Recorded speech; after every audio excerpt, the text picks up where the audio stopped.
10 meals, each one built to survive on almost nothing. During the Great Depression, food was measured carefully, often down to the last crumb. Breakfast was not about preference. It was about making limited ingredients last as long as possible. This video shows how that was done. You will see 10 real dishes, starting with breakfasts that stretched eggs, milk, and bread beyond what seems reasonable today. No luxury ingredients. No waste. Only methods that kept families fed when resources were scarce. This is not a list for curiosity alone. These recipes supported households for years. They reflect decisions made under pressure, where every ingredient had value and every mistake had consequences. In this first chapter, simple foods take on a different role. Coffee is extended. Cakes are made without butter or eggs. Basic staples are turned into complete meals. Each recipe answers a practical question. How do you make this last one more day? Watch closely because the details matter. Small adjustments changed everything. By the end of this video, you will not only see what people ate, but understand how they managed to continue when there was very little to work with. It began with a problem most families face daily: how to make something filling without using what little they had left. During the Great Depression, butter and eggs were not guaranteed. Many households went weeks without them. Yet, something warm still had to be placed on the table in the morning. This is where coffee cake took a different form. Not the rich version known today, but a simpler one built from necessity. Flour formed the base. Sugar, when available, was used carefully.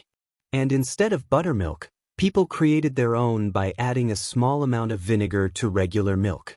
It was a quiet substitution, but an important one. Without eggs, the texture changed. Without butter, the richness disappeared. What remained was a soft, slightly dense cake that held together just enough to be sliced and shared. There was no decoration, no extra sweetness, only function. It was often served with coffee that had been stretched as well, sometimes mixed with roasted grains to make it last longer. Together, it created the feeling of a complete breakfast, even when supplies were limited. This dish was not about indulgence. It was about control. Using exactly what was available and nothing more. Every ingredient had a purpose. Every step avoided waste. And in many homes, this simple cake became routine. Not because it was special, but because it worked. It answered the same question each morning. How do you feed everyone today without risking tomorrow? That question shaped every bite. Breakfast during the Great Depression was often built around one simple reality: nothing was enough on its own. Eggs, when available, were treated as a shared resource rather than a single serving. One egg was rarely cooked for one person. Instead, it was stretched across an entire pan, mixed with water, milk, or even leftover bread to increase volume. The goal was not flavor. The goal was coverage. Milk followed the same rule. Fresh milk was expensive and spoiled quickly, so it was diluted and used in small amounts. It appeared in porridges, thin batters, and simple drinks that could still provide energy without using too much at once. In many homes, breakfast became a careful assembly of whatever remained from the previous day. A piece of bread was reused. A small portion of fat or drippings added flavor. Nothing was discarded unless it was completely unusable. Even then, people found ways to reuse it. This approach created meals that looked simple, but required constant adjustment. A little more water. A little less flour. A change in heat or timing could decide whether the food held together or failed. There was no certainty in the kitchen. Only experience and repetition. And yet, families learned to make it work. Children grew up knowing that breakfast was not a fixed meal. It changed depending on what the house could provide that morning. What mattered most was not abundance, but consistency. A way to start the day without empty plates. For many families during the Great Depression, even something as simple as coffee became a matter of stretching what little was available. Real coffee was expensive, and in some homes it was used sparingly or replaced entirely. What filled the cup instead was a careful blend of roasted grains, leftover grounds, or whatever could create the color and bitterness that people associated with a morning start. The purpose was not perfection. It was familiarity. Hot water carried the flavor, however thin it was. A small amount of coffee could be shared among several people, poured weak on purpose so that it lasted longer through the morning hours. In some households, the drink was reused, grounds brewed more than once, each round weaker than the last, until almost no taste remained. Still, it was served the same way, in the same cups, at the same table. This repetition created routine, and routine created stability. Breakfast did not feel complete without it, even when the quality had changed completely from what it once was. What mattered was the warmth, the presence of something familiar in uncertain times. Children learned early that coffee was not always strong. Adults accepted that it was not always enough. But it was there, and that was what counted. In a time when many things were disappearing from the table, this drink remained, adapted, diluted, and extended, but still part of daily life. A small ritual that helped mark the beginning of another difficult day. When ingredients were scarce during the Great Depression, families relied on foods that could be made from almost nothing and still feel like a complete meal. One of the most common solutions was a simple tomato-based gravy poured over bread. It started with canned tomatoes or sometimes even diluted tomato paste. Flour was used to thicken it, and a small amount of fat, if available, added basic flavor. Salt was often the only seasoning. The result was not rich or complex. It was warm, soft, and filling enough to replace more expensive meals. Bread played the most important role. It turned the thin sauce into something that could be eaten slowly, bite by bite, stretching the meal further without requiring extra ingredients. This dish appeared in many households because it adapted easily to what was available. If there was no fat, it was still made. If flour was limited, it was used more carefully. The recipe changed slightly from home to home, but the purpose stayed the same. It was never about taste alone. It was about volume, comfort, and making sure no one went to bed hungry after breakfast. For children, it often became a regular morning meal. For adults, it was a practical solution that replaced more expensive options. There was nothing elaborate about it. No decoration. No presentation. Just necessity turned into food. And in many homes, that simple combination of tomato and bread became a quiet symbol of endurance, something that filled the stomach when almost everything else was missing. In many homes during the Great Depression, breakfast often came down to two ingredients that could be stretched further than most: cornmeal and milk. Cornbread was one of the most dependable foods of the time. It required little, cooked quickly, and could feed several people from a single pan.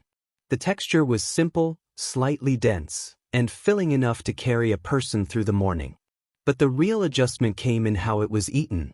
Instead of being served with butter or meat, cornbread was often broken into a bowl and covered with milk. The milk softened the bread, turning it into a warm, porridge-like meal that could be eaten slowly and shared easily. If milk was limited, it was diluted with water. If cornmeal was scarce, the bread was made thinner and more spread out across the pan. Nothing was exact. Everything was adjusted. This meal became common because it required very little preparation and could be made from basic pantry staples. It also allowed families to stretch ingredients across multiple servings without wasting anything. Children often ate it in silence before school.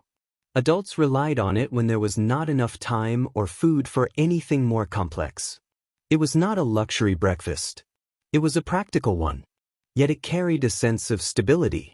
A warm bowl in the morning that did not depend on abundance, only on what could still be gathered from the kitchen. In that simplicity, cornbread and milk became more than food. It became a quiet form of consistency in uncertain times. During the Great Depression, many families learned to treat leftovers not as scraps, but as the foundation of the next meal. What emerged from this mindset was a simple, adaptable dish often referred to as Hoover stew. There was no fixed recipe. It changed depending on what was available in the kitchen. A small portion of macaroni, a few pieces of potato, leftover vegetables from the previous night. Sometimes even a bit of canned meat, if it could be spared. Everything went into one pot. Water formed the base, and whatever seasoning was available was added to give it basic flavor. The result was a thin, mixed stew that could be served warm and divided across several bowls. It was not designed for taste. It was designed for survival. Breakfast versions of this dish were common in households where nothing fresh remained in the morning. Instead of starting the day with something new, families extended what had already been cooked, making it last just a little longer. The texture changed every time. Some days it was thicker. Other days it was almost like broth. But the purpose remained the same. Nothing should be wasted, and everyone should get a portion. Children learned to recognize it instantly. Adults relied on it when the pantry was nearly empty. There was no pride in the name, only practicality in the result. And yet, in many homes, this simple combination of leftovers became a dependable answer to a difficult question. How do you turn almost nothing into something everyone can eat before the day begins? In many homes during the Great Depression, potatoes became one of the most reliable foods on the table. They were cheap, filling, and could be prepared in almost any condition. When breakfast needed to be made from very little, potatoes were often the starting point. Leftover boiled potatoes from the night before were never thrown away. Instead, they were chopped and placed into a pan, sometimes with a small amount of fat if it was available. In many cases, even simple water was used to keep them from sticking. The result was a basic hash, crispy in some spots, soft in others. If onions were available, they were added for flavor. If not, salt alone carried the taste. Every version depended entirely on what the kitchen still had. This dish was valued because it filled space on the plate without requiring expensive ingredients. A small portion could be stretched across several people, especially when paired with bread or a thin drink. It was not elegant, but it was dependable. Children often ate it before school, while adults used it as a quick meal before long workdays. There was no ceremony around it. It was simply part of the morning routine. What made it important was not how it looked, but how consistently it could be made from almost nothing. Even when the pantry was nearly empty, potatoes often remained. And with them, a way to begin the day without going hungry. In difficult times, that kind of reliability carried its own value: quiet, simple, and necessary. During the Great Depression, nothing was thrown away if it could still add flavor. One of the most common examples of this mindset was drippings saved from cooking meat. When meat was used at all, the remaining fat at the bottom of the pan was carefully collected and stored for later use. That small amount of saved fat often became the foundation of breakfast. A slice of bread, usually stale or leftover, was lightly warmed or toasted over a pan. Then a thin layer of drippings was spread across it. In some homes, this was the only source of fat available for the entire meal. The taste was simple but strong. Even a small amount of flavor made plain bread feel more complete, especially in the morning when energy was needed for the day ahead. If no meat had been cooked recently, substitutes were used. Lard if available, or sometimes just a light coating of whatever cooking fat remained in the kitchen. Nothing was measured precisely. Everything depended on availability. This breakfast was not about variety. It was about using what would otherwise be wasted and turning it into something usable. Children often ate it quickly before school. Adults treated it as a practical start to long workdays. There was no decoration or extra preparation, just bread, fat, and necessity. Yet even in its simplicity, it reflected a deeper habit of the time. Every part of food had value, even what remained after cooking was finished. And in that small practice, families found one more way to stretch the morning a little further. In many households during the Great Depression, mornings often began with a bowl that was stretched far beyond its original purpose. Oatmeal was one of the most dependable staples available. It was cheap, easy to store, and could be made to serve more people with very little adjustment. But even oatmeal had to be stretched. Instead of cooking it thick and rich, Families often added extra water to increase the portion size. What resulted was a thin porridge, soft and light, but enough to fill a bowl for each person at the table. Sometimes milk was added, but only in small amounts. More often, it was reserved for children or diluted to last longer across several servings. Sugar, if available, was used sparingly. In many homes, it was replaced with whatever sweetener could be found, or simply left out entirely. This breakfast was not about texture or taste. It was about making a small amount of grain cover an entire family's morning meal. It required little preparation and almost no waste. Everything went into one pot, cooked slowly, and divided carefully. Children grew up knowing this as a normal start to the day. Adults relied on it when other foods ran out. It was simple, quiet, and consistent. And while it may seem plain today, at the time it represented something important. A meal that could be stretched just far enough to carry people through the morning without leaving anyone empty-handed. During the Great Depression, nothing in the kitchen was ignored for long, not even bread that had gone hard and dry.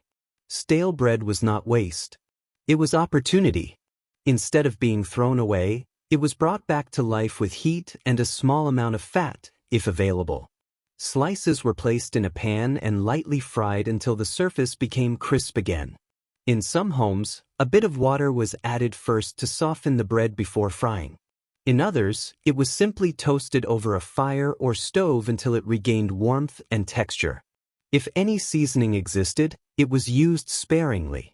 A pinch of salt, or a trace of drippings from earlier cooking, was enough to give it basic flavor. This breakfast required almost nothing, yet it created something that felt complete enough to start the day. Fried bread could be eaten alone, or paired with whatever was available: thin soup, leftover gravy, or even just a cup of diluted coffee. Its value came from its flexibility. No matter how old the bread was, it could still be turned into something edible again. For children, it often felt like a small improvement over plain stale slices. For adults, it was a reminder that nothing in the kitchen truly had to be wasted. There was no complexity in this dish. No measurements or special steps. Just heat, patience, and necessity. And in that simple process, families found yet another way to stretch their mornings, turning something forgotten into something usable once again. Across these 25 breakfasts, one pattern becomes impossible to ignore. Every dish was built from limitation, not choice. Every meal was shaped by the pressure of scarcity during the Great Depression, when families had to rethink what it meant to eat in the morning. Nothing was wasted. Every ingredient had a second use. Every recipe was adjusted depending on what remained in the kitchen that day. What looks simple now was once a careful act of survival. These meals did more than fill stomachs. They created routine in uncertain times, giving structure to days that offered very little stability. And even though the world has changed, these recipes still carry a quiet lesson about resourcefulness and resilience. Now the question is simple. Which of these breakfasts would you still try today? Share your thoughts in the comments, and if you want more forgotten survival stories from the past, subscribe for the next chapter. Because the next set of meals goes even deeper into how people survived when there was almost nothing left to cook.